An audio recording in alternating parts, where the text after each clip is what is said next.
Hello students, in this video we'll discuss chapter number 1 the Harappan civilization। बेटा यहाँ पर जो वर्ड civilization है उसको हिंदी में हम सभ्यता कहते हैं।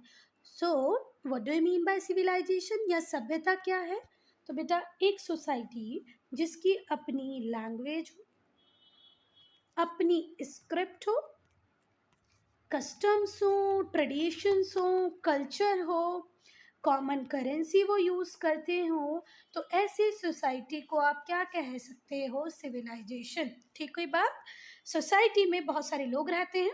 ठीक हुई बात। अगर वो लोग एक भाषा बोलते हैं, उनके लिखने का तरीका, उनकी स्क्रिप्ट सेम है, उनके जो कस्टम ट्रेडिशन कल्चर है, रूल्स रेगुलेशन वो सेम होते हैं, करेंसी वो कॉमन यूज़ करते हैं, तो ऐसी सोसाइटी को आप क्या कह सकते हो? सिविलाइजेशन। अब हम आते हैं वर्ड हड़प्पा पे। तो बेटा जब सिंधु घाटी सभ्यता या इंडस वैली सिविलाइजेशन के एक्सकवेशन से स्टार्ट हुए, तो उसमें जो पहली सिटी मिली थी उसका नाम था हड़प्पा। ठीक है बात। इसीलिए जो हड़प्पन सिविलाइजेशन है इसे हम किस नाम से भी जानते हैं? इंडस वैली सिविलाइजेशन के नाम से भी जानते हैं। अब इंडस वैली सिविलाइजेशन का क्या मतलब है बेटा? वो सिविलाइजेशन जो इंडस रिवर के बैंक्स पर डेवलप हुई। इंडस रिवर को हिंदी में हम क्या कहते हैं? सिंधु नदी। क्या कहते हैं? सिंधु नदी। तो सिंधु नदी के किनारे पर जो सभ्यता, जो सिविलाइजेशन डेवलप हुई उसी को हम क्या कहते हैं? Indus Valley Civilization. तो हड़प्पन सिविलाइजेशन का दूसरा नाम क्या है? Indus Valley civilisation.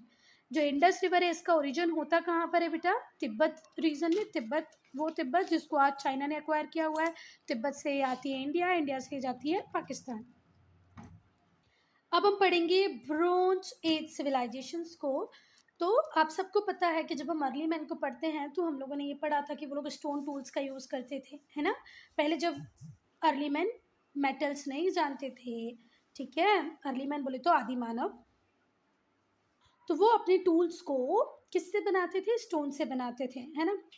फिर धीरे धीरे धीरे मैंने क्या सीखा? मेटल्स को यूज़ करना सीखा।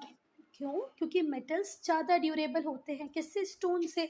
स्टोन तो टूट जाते हैं ना, पत्थर टूट जाते हैं, अगर हम उन्हें किसी हैवी स्टोन से तोड़ेंगे तो वो टूट जाएंगे। पर मेटल्स को जब हम प्रेस करते हैं, तोड़ने की कोशिश करते हैं, तो उनकी चादर बन जाती है ना। वो पतले होते जाते हैं, फैलते जाते हैं, पर वो टूटते नहीं हैं। ये सब आपको पता ही होगा।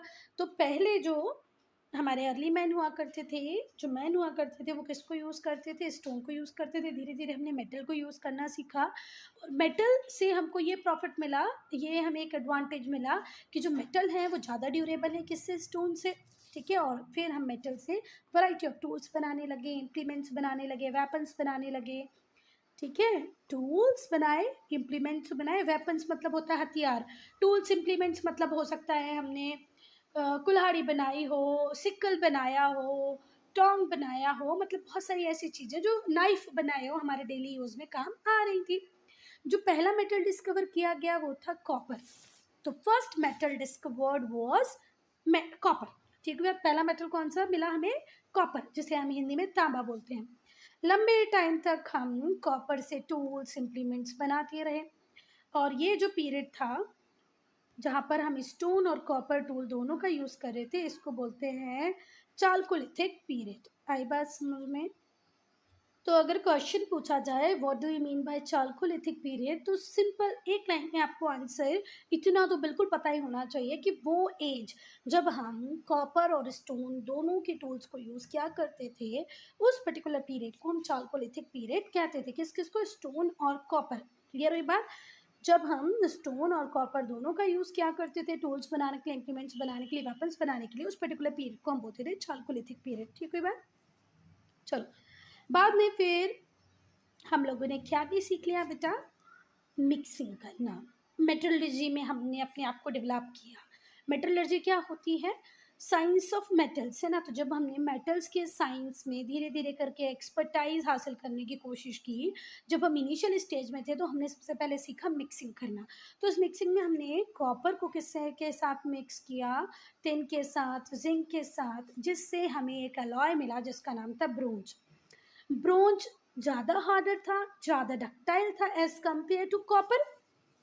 ठीक है, आप लोग 9th में हैं तो आपको हार्ड और डक्टाइल ऐसे वर्ड का मीनिंग तो पता ही होगा।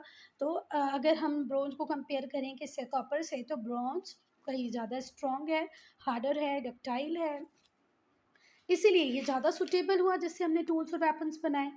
ब्रोंज की इम्पोर्टेंस एक टाइम के बाद इतनी ज़्यादा बढ़ती गई कि सारे टूल्स, सारे इम्प्लीमेंट, सारे इक्विपमेंट्स हमने किससे बनाने चालू कर दिए, ब्रोंज से। और फिर सिविलाइजेशन को किस नाम से जाने लगा, ब्रोंज एज सिविलाइजेशन। ठीक है बात।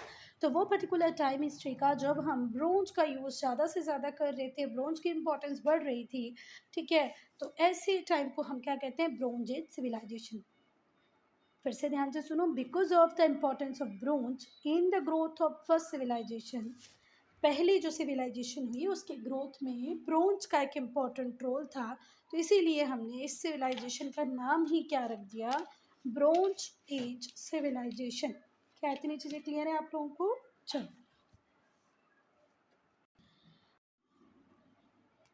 बेटा 2500 BC में, ठीक है बात। अभी BC का फुल फॉर्म क्या होता है, बिफोर क्राइस्ट, जिसे हम बिफोर कॉमन एरा भी कहते हैं। इसको आपको अगर टाइम फ्रेम को मिलाना है कि भाई आज से हम कितने टाइम पहले की बात कर रहे हैं, तो देखो 1 AD से लेकर के आज हम 2024 में हैं, और पहले बैकवर्ड काउंटिंग करते हुए हमें कितना जाना है, 2500 ईयर बैक जाना है। तो आज आप 2024 में हैं, कहाँ की बात कर रहे हैं, BC में 2500 की, तो मतलब आज से, आज के दिन से आप कितने साल पहले की बात कर रहे हो, 4524, 4524 ईयर बैक की आप बात कर रहे हो। इसके बाद वाला जो भी टाइम होगा उसको हम BC में या BCE में लिखते हैं, before Christ, before common era, और इसके बाद वाला टाइम कॉमन एरा होता है या AD होता है। तो 1 AD से आज हम 2024 पे पहुंच गए हैं, और उसके पहले 2500 साल पहले, उसके भी 2500 साल पहले, मतलब आज से टोटल 4500 साल पहले की बात हम कर रहे हैं। उस टाइम में 4 ब्रोंज एज सिविलाइजेशन एमर्ज हुई। पहली थी हड़प्पन सिविलाइजेशन, जो कहाँ पर हुई बेटा, north western part of India and Pakistan. ठीक है बात। चलो, तो हमारा जो इंडिया था, इंडिया के नॉर्थ वेस्टर्न पार्ट में हमें मिली हड़प्पन सिविलाइजेशन, वहाँ पर हड़प्पन सिविलाइजेशन एमर्ज हुई। दूसरा था मेसोपोटामियन सिविलाइजेशन, जो यूफ्रेटिस रिवर और टिग्रिस रिवर के बीच में हुई, उनके बैंक्स पर हुई, कहाँ पर, आज के दिन में मॉडर्न इराक है। ठीक है बात। तो मेसोपोटामियन सिविलाइजेशन कौन सी 2 रिवर बैंक पर है, river Euphrates and river tigris, आज मॉडर्न डे का इराक समझ लो। ठीक है बात। हड़प्पन सिविलाइजेशन इंडिया के नॉर्थ वेस्टर्न पार्ट में है और पाकिस्तान में है। नेक्स्ट थी चाइनीज सिविलाइजेशन, जो हुआंगहो रिवर, यंग्स रिवर की वैली पर हुई। चौथी थी इजिप्शियन सिविलाइजेशन, जो किस रिवर के बैंक पर हुई, बनी, एमर्ज हुई, नाइल रिवर के बैंक पर। कहाँ पर, इजिप्ट में। इजिप्ट, इजिप्शियन सिविलाइजेशन किस रिवर बैंक पर है, नाइल रिवर बैंक पर है। तो फिर से एक बार चारों सिविलाइजेशन को हम लोग देखते हैं। पहली हड़प्पन सिविलाइजेशन, जो रिवर इंडस पे है। ठीक है बात। चाइनीज वैली सिविलाइजेशन, जो हुआंगहो रिवर और यंग्स रिवर पर है। इजिप्शियन सिविलाइजेशन नाइल रिवर पर है। Mesopotamian civilization river Euphrates and Tigris के बैंक पर है। आई बात समझ? चलो, अब हम हड़प्पन सिविलाइजेशन को पढ़ेंगे। तो हड़प्पन सिविलाइजेशन को फर्स्ट सिविलाइजेशन कहा जाएगा किसका, पूरे इंडियन सब कॉन्टिनेंट का। इसमें जो मेजर, जो इस पूरी सिविलाइजेशन में जो मेजर, जो पहली बड़ी सिटी मिली थी, बड़ी क्या, पहली सिटी जो मिली थी वो थी हड़प्पा, जिसकी डिस्कवरी हुई थी 1921 में। तो it is so called, Harappan civilization को हड़प्पन सिविलाइजेशन क्यों कहते हैं, because of the first major site of this civilization was Harappa. कब डिस्कवरी हुई उसकी, 1921 में हुई। कहाँ पर हुई, in the province of West Punjab in Pakistan, Pakistan के पंजाब, पाकिस्तान, देखो एक पंजाब हमारे इंडिया के पास है, एक थोड़ा सा पंजाब किसके पास, पाकिस्तान के पास भी है। वहाँ पर इसकी एक्सकवेशन स्टार्ट हुई और 1921 में हड़प्पा मिला हमें। इसे इंडस वैली सिविलाइजेशन भी कहते हैं। क्यों, क्योंकि इसके जो इम्पोर्टेंट साइट्स हैं, है ना, जिन्हें स्टार्टिंग में एक्सकवेट किया गया, वो रिवर इंडस पे थी। बेटा डिस्कवरी की बात करें हम कि इंडस वैली सिविलाइजेशन के रिगार्ड्स में लोगों को कब पता चलना चालू हुआ, तो वो शुरुआत हुई 20th सेंचुरी में। ये एक इम्पॉर्टेंट इवेंट था इंडियन हिस्ट्री का।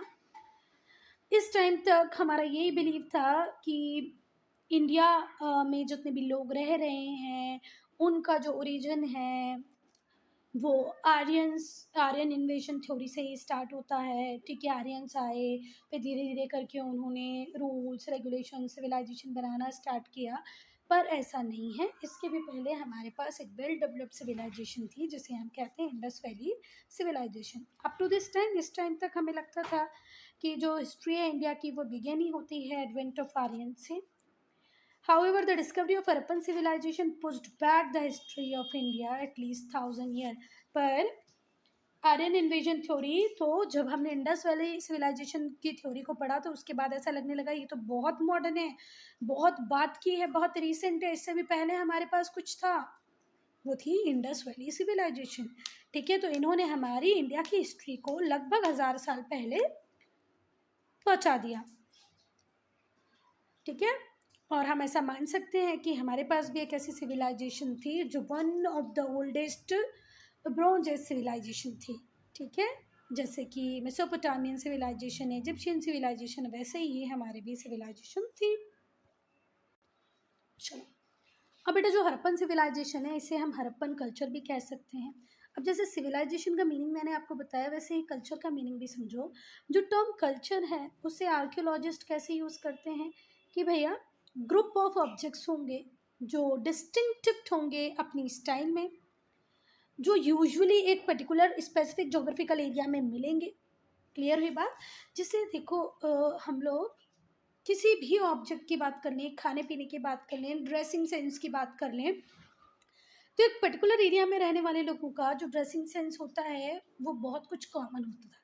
देखो आजकल तो हम लोग पैन इंडिया की बात करते हैं कि भाई इंडिया में हर व्यक्ति हर जगह रहने लगता है। कोई रेलवे में जॉब कर रहा है तो वो नॉर्थ से साउथ, साउथ से वेस्ट, ईस्ट नॉर्थ ट्रैवल कर ही रहा है।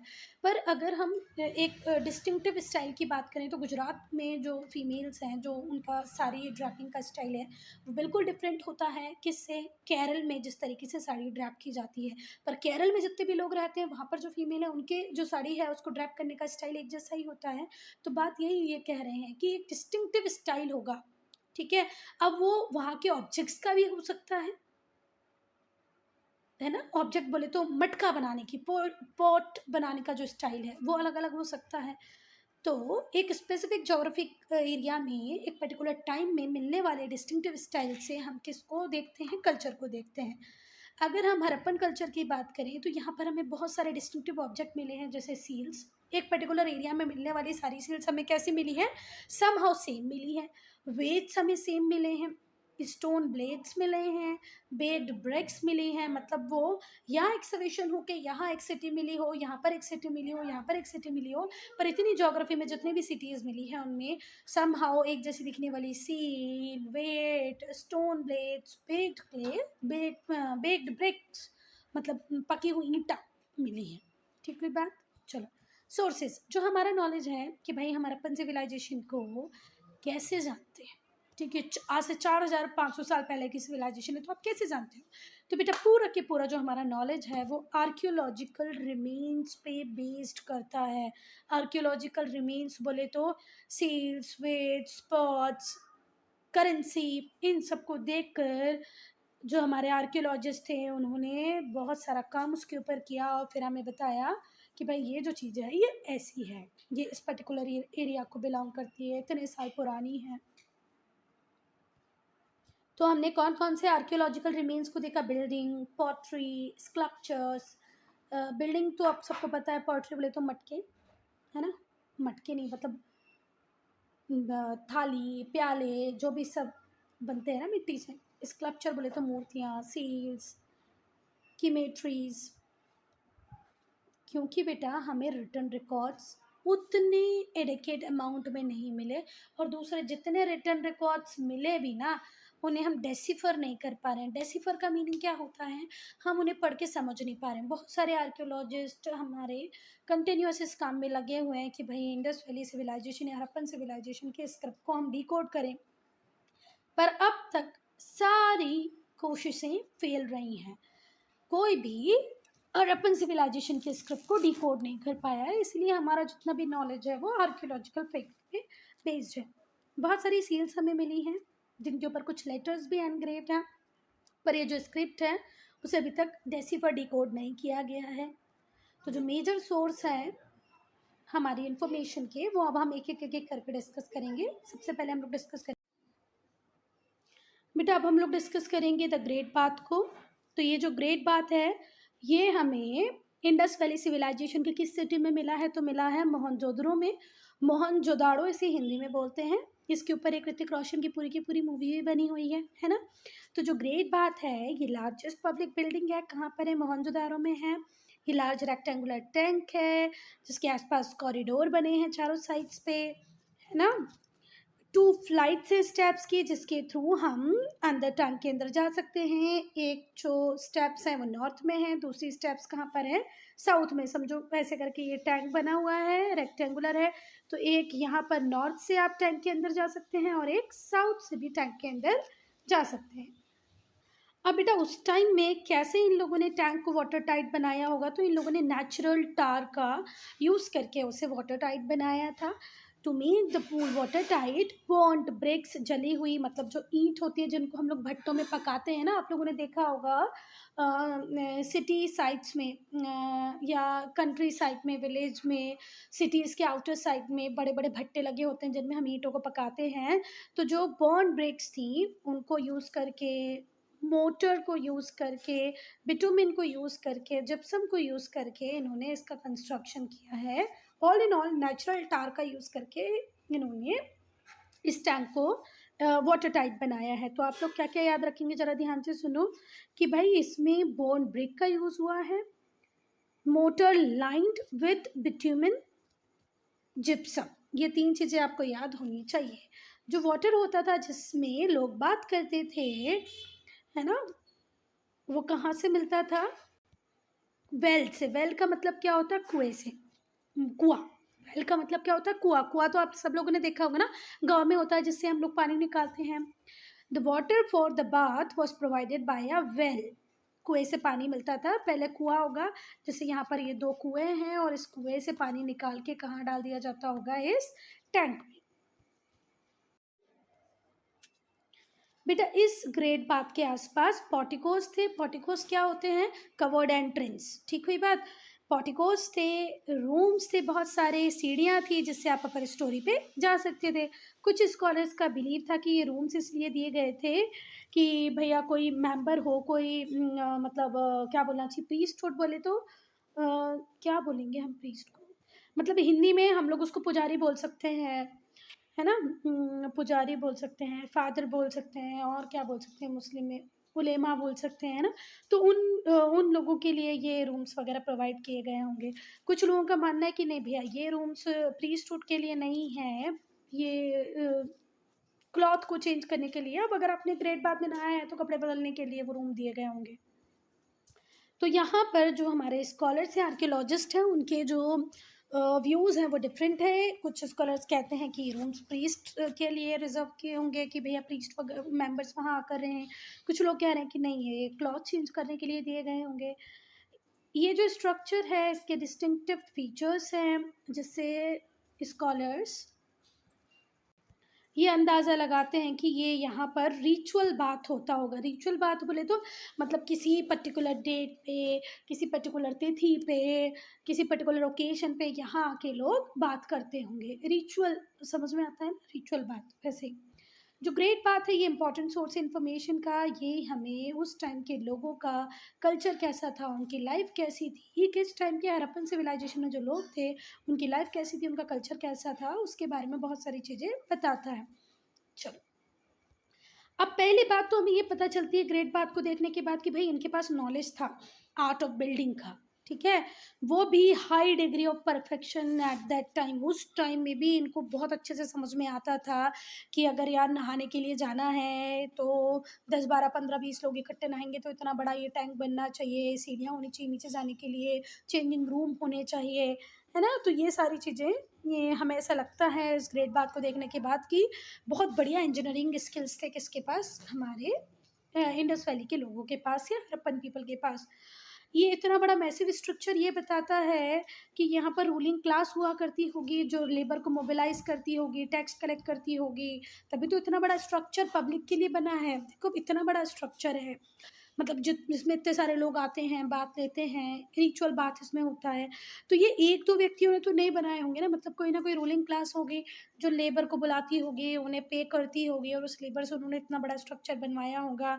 अब राजा के पास ये पैसा कहाँ से आया होगा, या रूलिंग क्लास जो भी होगी, गवर्नमेंट जो भी होगी, हो सकता है डेमोक्रेसी हो या जो भी कुछ हो, उनके पास ये पैसा कहाँ से आया, तो वो टैक्स कलेक्ट करते होंगे, तभी तो इतना बड़ा स्ट्रक्चर उन्होंने बना दिया। जो डिज़ाइन है ग्रेट बात की, वो हमें ये बताती है कि इनके पास प्लानिंग स्किल्स थी। The design of the Great Bath portrays the efficient planning in the structural features relating to water supply and sewage disposal। मतलब इनको प्लानिंग करना आता था, इनकी प्लानिंग स्किल्स बहुत ही एफिशिएंट थे। इन्हें पता था कि भैया अगर इस ग्रेट बाथ में तो पानी आना है तो कहाँ से आना है ना, फिर जो पानी का यूज़ हो जाएगा तो उसे हमें बहाना है तो वो कहाँ बहाया जाएगा। बहुत सारे जो स्कॉलर्स हैं वो इस बात को एग्री करते हैं कि रिलीजियस पर्पस के लिए इस बात का यूज़ होता होगा। ठीक है बात, ये इंडिकेट करता है कि उस टाइम में भी सेरेमोनियल बात होते थे, है ना, टैंक्स में, पूल्स में, रिवर्स में। आज भी आप लोग देखते होंगे ना, अपनी मम्मियों को, दादियों को बोलता सुनते होंगे कि कुछ लोग बोलते हैं ना, गंगा में नहा लो तो सारे पाप धुल जाएंगे। किसी पर्टिकुलर डेट को, अमावस्या पे, पूर्णिमा पे नदियों में नहाना चाहिए। तो ये बहुत सारे स्कॉलर का ये बिलीव है कि भैया उस टाइम में भी रिलीजियस पर्पसेस के लिए ग्रेट बात का यूज़ होता था। मतलब एक इमोरियल टाइम से हम लोग नदियों में, पूल्स में, टैंक्स में सेक्रेट पर्पसेस के लिए बात लेते थे। ये है बेटा वो ग्रेट बात। ये देखो स्टेयरकेसेस, ऐसे ही स्टेयरकेस एक यहाँ पर भी होगा, नॉर्थ में भी है और साउथ में भी है, ये रेक्टेंगुलर शेप का है। और बेटा ये भी बात बहुत ज़्यादा ध्यान में रखो कि इस पर्टिकुलर टैंक को बनाने के पहले बहुत बढ़िया तरीके से पहले इन लोगों ने प्लानिंग की होगी, तभी तो इतना बड़ा स्ट्रक्चर बना पाए। इससे पता चलता है कि ये लोग ब्रिक्स का यूज़ करते थे। अब वो सन ड्राइड ब्रिक्स भी हो सकती हैं, बेक भी हो सकती हैं। सन ड्राइड मतलब ईंटा बना के आपने धूप में रख दिया और उनको बढ़िया 4-6 महीने तक सेका, जिससे कि वो मजबूत बन गई। बेक क्ले का यूज़ करते थे, सन ड्राइड का यूज़ करते थे, which were of standardize sizes का मीनिंग जरा ध्यान से सुनो। ऐसा नहीं होता था कि एक ईंट हो गई इतनी छोटी, फिर दूसरी इतनी बड़ी, फिर तीसरी इतनी बड़ी, चौथी इतनी बड़ी। जो ब्रिक्स होती थी उनका साइज सेम होता था, तभी हम उसको बोलते हैं स्टैंडर्डाइज्ड। मतलब जैसे आज हम ईंट देखते हैं ना, एक साइज की होती थी, तो इनके टाइम में भी ईंट का साइज सेम ही होता था। फिर हम बात करेंगे सिटाडेल की। तो हर सिटी का मतलब मैक्सिमम जितनी भी सिटीज़ आप देखोगे इंडस वैली सिविलाइजेशन की, मैक्सिमम में एक रेज्ड एरिया होता है जिसे हम क्या कहते हैं, citadel. It odd it side to the building constructed on the mud brick platforms. एक पहले प्रॉपर मड और ब्रिक से प्लेटफॉर्म तैयार किया जाता था, और उस प्लेटफॉर्म के ऊपर फिर ये लोग क्या बनाना चालू करते थे, बिल्डिंग्स। ठीक हुई बात, 1 स्टोरी 2 स्टोरी। तो जो रेज्ड एरिया होता है उसे क्या कहते हैं, सिटाडेल। इसको हाइट दी गई किसके थ्रू, मड ब्रिक के थ्रू। मड ब्रिक का एक प्रॉपर प्लेटफॉर्म बनाया और उसके ऊपर फिर हमने सिटी बनाना चालू किया, घर बनाना चालू किया। मतलब बिल्डिंग्स एक रेज्ड एरिया पे बनी। एरिया को रेज कैसे किया गया, मड ब्रिक से। जो सिटाडेल होता था उसमें जो हाउसेस होते थे वो ऐसा माना जाता है रूलिंग क्लास के हुआ करते थे, उसमें इंपॉर्टेंट बिल्डिंग्स हुआ करती थी। जैसे जो ग्रेट बाथ है वो भी सिटाडेल भी है, एक जो रेज्ड एरिया है उसके ऊपर ही बना हुआ है। वहाँ पर ग्रेनरी थी, ग्रेनरी मतलब जहाँ पर हम हमारे ग्रेन्स को स्टोर करके रखते थे, अनाज का भंडारण करते थे। यहाँ पर असेंबली हॉल है, वर्कशॉप्स हैं। तो सिटाडेल किसी भी सिटी का एक इम्पॉर्टेंट एरिया हुआ करता था जिसमें रूलिंग क्लास रहती थी, गवर्नमेंट बिल्डिंग्स होती थी, असेंबली हॉल होता था, ग्रेनरी होती थी। ग्रेट बाथ भी सिटाडेल में ही है। सिटाडेल को देखने के बाद हमें कुछ इंपॉर्टेंट यूजफुल इंसाइट्स मिलते हैं। पहला जो सिटाडेल है वो पॉइंट आउट करता है कि भैया बहुत ही एलोबरेट प्लानिंग करते थे हमारे इंडस वैली के लोग जब भी सिटीज़ को डेवलप करना चाहते थे। ठीक है, और जैसे ही आप सिटाडेल को देखते हो तो आपको ये बात पता चल जाती है कि जो हड़प्पन सिविलाइजेशन है ये अर्बन सिविलाइजेशन है। ठीक है, मतलब आप लोग जब अभी ये सिटीज़ देखते हैं ना, आज भी हमारी सिटीज़ इतनी ज़्यादा प्लान वे में नहीं बनी हैं, पर सिटीज़ को बनाने के पहले जो प्रॉपर प्लानिंग की जाती है वो हड़प्पन सिविलाइजेशन के टाइम पर की गई थी। इसीलिए इस सिटाडल को देखने के बाद ये सिटाडल पॉइंट आउट करता है कि हाँ, एलॉबरेट प्लानिंग हुआ करती थी सिटीज़ को डेवलप करने के पहले, है ना? और जो हड़प्पन सिविलाइजेशन है वो एक अर्बन सिविलाइजेशन है, शहरी सभ्यता है। फिर हम लोग स्पेसिफिक बिल्डिंग को देखते हैं कि भैया तो हमें लगता है यार कि कोई तो एक ऐसी क्लास होगी जो बहुत ज़्यादा इम्पोर्टेंट होगी। अगर हम देखते हैं कि ग्रेनरी बनी हुई है वहाँ पर, तो ग्रेनरी हर व्यक्ति तो लाला कि अपने घर का छोटा-छोटा अनाज वहाँ पर स्टोर करके नहीं रखता होगा। मतलब वो जो ग्रेनरी होगी उसको कहीं न कहीं गवर्नमेंट देखती होगी या रूलिंग क्लास देखती होगी, तो कहीं न कहीं रूलिंग क्लास होगी, ये भी इस सिटाडल को देख के पता चलता है। तो स्पेसिफिक बिल्डिंग को देख के रूलिंग क्लास के हाउसेस को देख के ऐसा लगता है कि कोई ना कोई पॉलिटिकल ऑर्गेनाइजेशन या सोशल क्लासिफिकेशन तो था। आई बात समझ में, जब हम लोग देख रहे हैं कि रेज्ड एरिया पे रूलिंग क्लास रह रही है, मतलब कहीं ना कहीं सोशल क्लासिफिकेशन था। ये भी हमें सिटाडल एरिया को देखने से पता चलता है। दूसरी बिल्डिंग्स जो सिटाडल्स पे हैं वो पब्लिक पर्पसेस के लिए यूज़ की जाती होंगी, जैसे ग्रेनरी, है ना? ग्रेट बाथ हम लोगों ने देखा है कि वहाँ पर रिचुअल बात होता था, बहुत सारे लोग एक बार में आके एक साथ में वहाँ पर बात लेते थे। तो मतलब वो पब्लिक पर्पस के लिए बनाया गया था, ग्रीनरी पब्लिक पर्पसेस के लिए बनाई गई थी। और ये दोनों ही बिल्डिंग कहाँ पर मिल रही है हमें? सिटाडल में।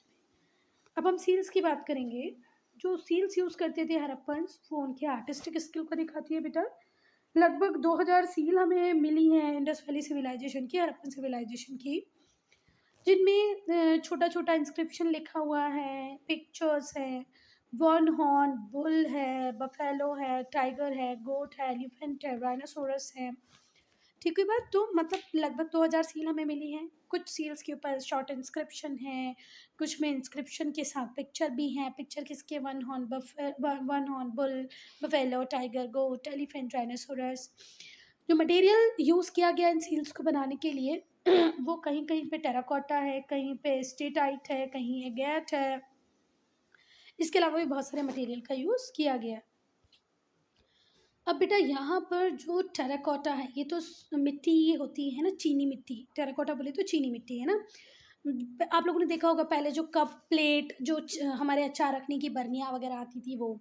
स्टीएटाइट भी एक पत्थर का ही टाइप है ना? सोप स्टोन इसको बोल सकते हो आप। अगेट अगेट बोले तो एक कलरफुल स्टोन होता था। आप लोग मम्मी पापा से पूछना, गोमेद अगर होगा, गूगल पे सर्च करना गोमेद, उसको बोलते हैं अगेट। ठीक है बात?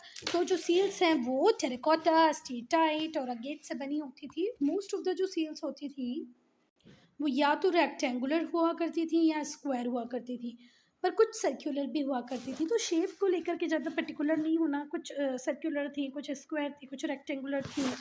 जो हड़प्पन सील्स थी वो हमें यूज़फुल इन्फॉर्मेशन देती हैं अबाउट द स्क्रिप्ट, कि भैया लिखते कैसे थे वो लोग, कौन सी स्क्रिप्ट में लिखते थे, ट्रेड करते थे कि नहीं, व्यापार करते थे, इंटरनल ट्रेड था, एक्सटर्नल ट्रेड था, कितने पर्टिकुलर एरिया में इनका ट्रेड फैला हुआ था, रिलीजन, धर्म की बिलीफ्स, हड़प्पन्स के बिलीफ क्या क्या थे, उनके बारे में ये सील्स हमें बताती हैं। तो सील्स हमें क्या क्या इंपॉर्टेंट इन्फॉर्मेशन देती है regarding script, trade, religion and beliefs of Harappan.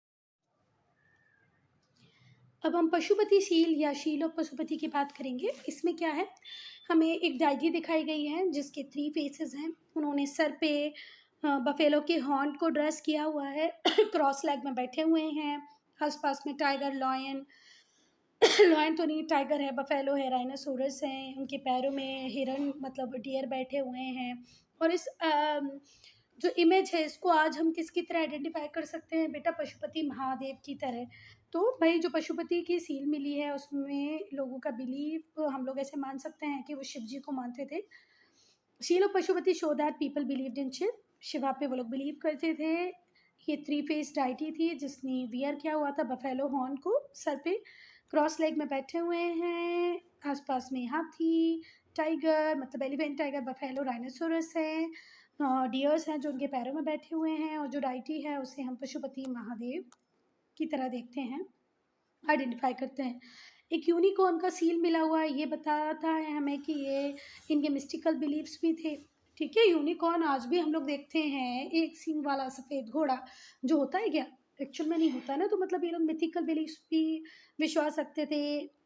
The seals bear some kind of script, और इस पे कुछ स्क्रिप्ट भी लिखी गई है जिसको हम आज तक डेसिफर नहीं कर पाए, डिकोड नहीं कर पाए। ये बड़ी समस्या है हमारे साथ।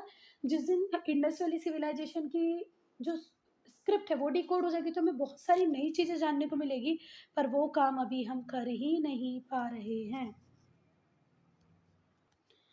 जो सील्स होती हैं उन्हें प्रोड्यूस किया जाता था कमर्शियल पर्पसेस के लिए। ट्रेडर्स इन्हें यूज़ करते थे to stamp their goods. After a bag with goods was tied, a layer of wet clay was applied on the knot। देखो ऐसे होता था कि एक बैग आपने अपने गुड्स से भर दिया है ना, उसके ऊपर बैग को जब आपने टाई कर दिया उसके ऊपर गीली मिट्टी लगा दी जाती थी, है ना, उसकी नॉट पर, और फिर उसके ऊपर गीली मिट्टी लगा दी अपने उसकी नॉट पर, और उसके ऊपर सील प्रेस कर दी जाती थी जिससे सील का इंप्रेशन उस गीली मिट्टी पे आ जाता था और ये बैग अपने डेस्टिनेशन में पहुंचता है। अगर सील इंटैक्ट है मतलब कि कोई छेड़छाड़ इस गुड के साथ नहीं हुई है, किसी ने कुछ चुराया वराया नहीं है, किसी ने इसे टैम्पर नहीं किया है। It also conveyed the identity of sender और द ओनर। आइडेंटिटी भी बता देता भैया किसने भेजा है, किसके लिए भेजा है। ये जो सील्स होती हैं ये डिफरेंट रीजन्स में हमें मिली हैं। ये बताती है कि हड़प्पा का जो ट्रेड था ये एक बहुत बड़े एरिया में फैला हुआ था। प्रोबेबली जो सील्स होती हैं, और बेटा इन्हें ताबीज़, एमुलेट्स का मीनिंग होता है ताबीज़। ये जो सील्स हुआ करती थी इन्हें आइडेंटिटी कार्ड या ताबीज़ की तरह भी यूज़ किया जाता था, ऐसा शायद लिखा है, प्रोबेबली लिखा है। शायद जो सील्स हैं उन्हें एमुलेट्स की तरह यूज़ किया जाता था। जो व्यक्ति इधर से उधर जाते थे वो इनको आइडेंटिटी कार्ड की तरह पहन के जाते थे। फिर से सुनो, carried on the person of their owners has modern day identity card. अब हम बियर्डेड मैन की बात करेंगे तो ये है बियर्ड मैन। अब देखो इस जब आप इमेज को देखते हो, इस स्कल्पचर को देखते हो तो दिख रहा है कितना फाइन काम किया गया है। ये जो शॉल बनाई है ये कितनी प्रॉपर एक जैसे फूल उसके ऊपर बनाए गए हैं। जो फ्लावर्स है उनका साइज सेम दिख रहा है। फिर यहाँ पर बियर्ड देखो कैसे एक जैसी सेम लाइंस बनाई गई हैं, है ना। मतलब एक अच्छा खासा नॉलेज है इस स्कल्पचर का भी था। जो स्टोन स्कल्पचर है मैन का जिसका बियर्ड भी है वो भी मोहनजोदड़ो से मिला है। इस स्टेचू ने शॉल पहन रखी है अपने लेफ्ट शोल्डर पे। इसकी जो आईज हैं वो हाफ क्लोज्ड हैं, ऐसे लग रहा है कि ये मेडिटेशन कर रहा है। तो बियर्ड मैन का स्कल्पचर हमें कहाँ से मिला है, मोहनजोदड़ो से मिला है। उसकी आधी खुली हुई आँखें आपको क्या बताती है कि वो मेडिटेशन कर रहा है। कुछ स्कॉलर्स का बिलीव है कि या तो ये योगी होगा या प्रीस्ट होगा, पुजारी होगा, योगी होगा, ऐसे कुछ स्कॉलर कहते हैं। ये जो स्कल्पचर है इसमें हमें समझ में आता है कि कितने हाई आर्टिस्टिक वैल्यू थी, ठीक है, कितने स्किल्ड आर्टिशियंस थे उस टाइम में जो इतना ब्यूटीफुल 3 डायमेंशनल फिगर बनाने में समर्थ थे, कैपेबल थे। नेक्स्ट है डांसिंग गर्ल। ये है वो डांसिंग गर्ल। ये जो स्टैच्यू है ये ब्रोंज से बना हुआ है। ये डांसिंग गर्ल स्टैचू के नाम से फेमस है।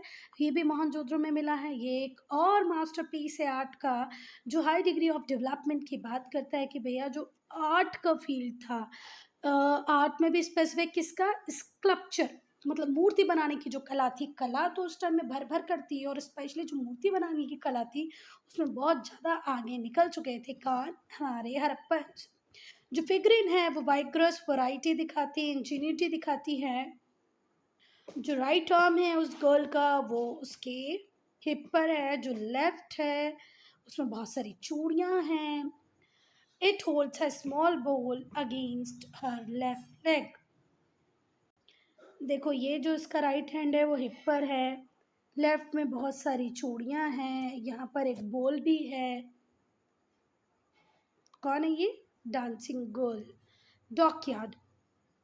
अब हमें एक रेक्टेंगुलर डॉकयार्ड भी मिला है। वो कहाँ पर मिला है, लोथल। लोथल कहाँ पर है, गुजरात में। तो गुजरात के लोथल में हमें एक रेक्टेंगुलर डॉकयार्ड मिला है। ये जो डॉकयार्ड है ऐसे माना जाता है कि ओल्डेस्ट डॉकयार्ड है वर्ल्ड का। पूरे वर्ल्ड का, पूरी दुनिया का सबसे पुराना डॉकयार्ड कौन सा है, लोथल डॉकयार्ड, जो किस स्टेट में, गुजरात में है। इसके आसपास मैसिव ब्रिक वॉल से एक प्रॉपर स्ट्रक्चर बनाया गया है, जिससे कि उस डॉकयार्ड को प्रोटेक्शन मिले, किससे? फ्लड से। देखो डॉकयार्ड होता क्या है, जहाँ पर हम हमारे एक्सपोर्ट आइटम जो करने हैं उनको, जो आइटम इंपोर्ट करके बुलाए गए हैं उनको सेफ रख सकें जब तक कि वो अपने प्रॉपर डेस्टिनेशन तक नहीं पहुँच जाते। तो ऐसे डॉकयार्ड को फ्लड से सेफ्टी देने की ज़रूरत थी, तो उसको प्रॉपर सेफ्टी दी गई है फ्लड से। ठीक है। जो डॉकयार्ड है उसे बेक्ड ब्रिक से बनाया गया है, वो connected by channels of Gulf of Cambay. Gulf of Khambhat जहाँ पर है उससे प्रॉपर चैनल से कनेक्ट किया गया है इसको, और ये बेक्ड ब्रिक से बना है। आर्कियोलॉजिकल्स का मानना है, आर्कियोलॉजिस्ट को यहाँ से स्टोन के एंकर्स मिले हैं, मराइन शेल्स मिले हैं, शील्ड्स मिले हैं, which can be trace to the Persian Gulf. ये जितना लंबा चौड़ा स्ट्रक्चर है इसे हम वेयर हाउस की तरह देखते हैं। स्ट्रॉन्गली सजेस्ट करता है कि जो लोथल है ये पोर्ट हुआ करता था, जिसमें एक डॉकयार्ड भी था, है ना, बंदरगाह था ये सजेस्ट करता है कि भाई हम ट्रेड बहुत पुराने टाइम से बहुत सारे एरिया से करते आए हैं। और बेटा आर्कियोलॉजिस्ट का मानना तो ये भी है कि यहाँ पर एक प्रॉपर कोस्टल रूट एग्जिस्ट करता था, जो लोथल, ढोलावीरा, सुतका गोंदर जो कि मकरान कोस्ट पे है, इन सबको लिंक करता था। जो लोथल था ये एक इम्पॉर्टेंट ट्रेडिंग और मैन्युफैक्चरिंग सेंटर हुआ करता था। लोथल भी अपने आप में बहुत इंपॉर्टेंट सिटी हो जाती है बेटा इंडस वैली की, क्योंकि ये एक इम्पॉर्टेंट ट्रेडिंग और मैन्युफैक्चरिंग सेंटर था। यहाँ पर बहुत सारा सामान बनता भी था और ट्रेड भी होता था यहाँ पर। ठीक है। तो लोथल एक इम्पॉर्टेंट ट्रेडिंग और मैन्युफैक्चरिंग सेंटर है इंडस वैली सिविलाइजेशन का, जहाँ से ओवरसीज ट्रेड हुआ करता था। ओवरसीज ट्रेड की बात करें तो हम इंटरनेशनल ट्रेड हुआ करता था। तो लोथल जो है एक इम्पॉर्टेंट सिटी हुआ करता था इंडस वैली का, जहाँ पे ट्रेडिंग सेंटर्स भी थे, मैन्युफैक्चरिंग सेंटर्स भी थे, इंटरनेशनल ट्रेड यहाँ से हुआ करता था। और ये जो डॉकयार्ड था इससे हमें फॉलोइंग इंफॉर्मेशन मिलती है।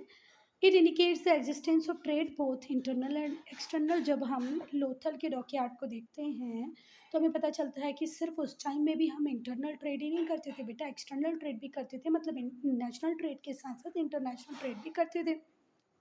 ये टेस्टिफाई करता है कि लोगों को हाइड्रोलिक नॉलेज था।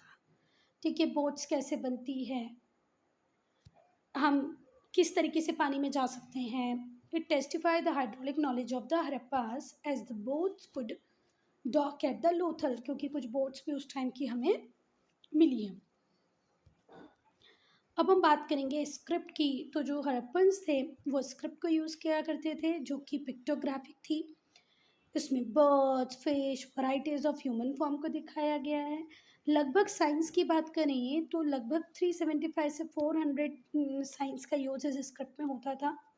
ये जो स्क्रिप्ट है ये हमें इंस्क्राइब मिली है बहुत सारी सील्स में, कॉपर के टूल्स पर, जार्स के रिम्स के ऊपर, ठीक है, कॉपर टेराकोटा की टैबलेट्स पे, ज्वेलरी पे, एंशिएंट साइन बोर्ड्स पे। मतलब अगर हमें ये डेसिफर करना आ गया तो बहुत सारे ऐसे एविडेंसेस हैं हमारे पास, बहुत सारे ऐसे आर्कियोलॉजिकल क्या बोलना चाहिए, रिमेन्स हैं हमारे पास, जिनमें बहुत कुछ है पढ़ने के लिए, पर अभी हम इसको डेसिफर ही नहीं कर पा रहे हैं। तो इन टोटल कितने साइंस है? 375 से 400 साइंस हैं।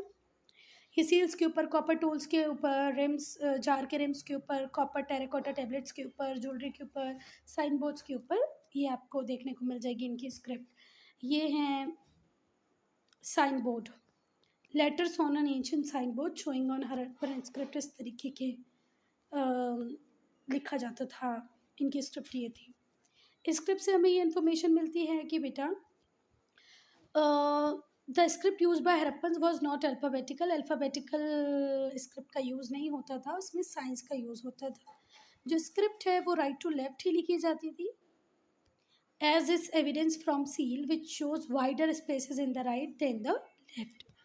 तो फिर से ध्यान से सुनना, जो स्क्रिप्ट थी हड़प्पन्स की उसमें कितने साइन हम लगभग ले रहे हैं? 375 से 400। ये अल्फ़ाबेटिकल नहीं थी, साइंस का यूज़ होता था इसमें। तीसरी बात जो बहुत इंपॉर्टेंट है, ये राइट टू लेफ्ट लिखी जाती थी।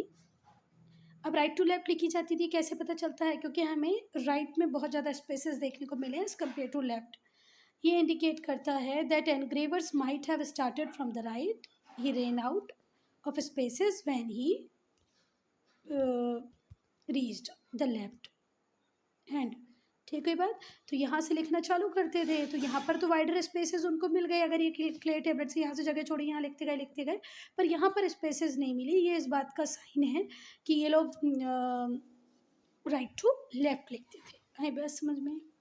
और बेटा इतनी सारी चीज़ों पे इस स्क्रिप्ट का मिलना ये आपको बताता है कि उस टाइम में इनका लिटरेसी रेट बहुत ज़्यादा अच्छा था। मैक्सिमम लोग लिटरेट थे, क्योंकि आपको साइन बोर्ड्स मिल रहे हैं, ज्वेलरी के ऊपर लिखा हुआ है ना, सील्स के ऊपर लिखा हुआ है। तो ये स्क्रिप्ट को देखने के बाद आप इतनी बात तो जान लो, समझ लो कि भैया उस टाइम में लिटरेसी रेट इन लोगों का बहुत अच्छा हुआ करता था। अब ओरिजिन ऑफ सिविलाइजेशन को हम लोग स्टार्ट करेंगे बेटा पार्ट 2 में। ठीक है बात?